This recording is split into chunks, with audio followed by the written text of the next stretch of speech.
হযরত কুবাইব রাদিয়াল্লাহু তাআলা আনহুমাকে বলে ফিস মোড়া বেঁধে দিয়ে রশি বেঁধে দিয়ে হযরত কুবাইব রাদিয়াল্লাহু তাআলা আনহুমাকে তানঈম প্রান্তরের দিকে নিয়ে যায়।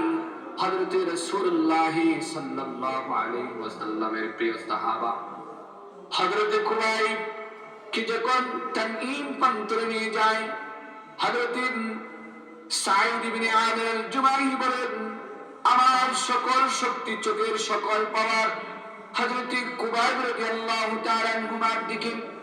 আমি দেখতে পাই হযরত কুবাইব রাদিয়াল্লাহু তাআলা আনহুমাকে ফিসমোড়া রচ্চে দিয়ে বেঁধে ওই কুরাইশের দুশমনেরা, ঈমানের দুশমনেরা হযরত কুবাইব রাদিয়াল্লাহু তাআলা আনহুমাকে তানঈম প্রান্তরে নিয়ে যায়।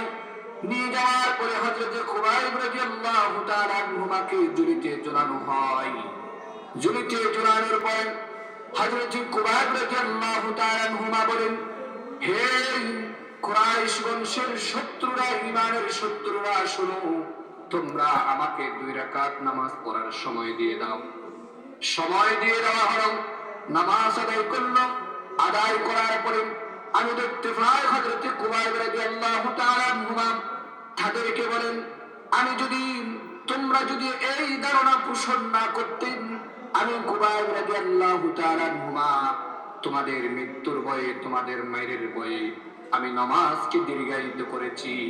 এই সন্দেহাত যদি তোমাদের ভিতরে না থাকতো, আল্লাহর কসম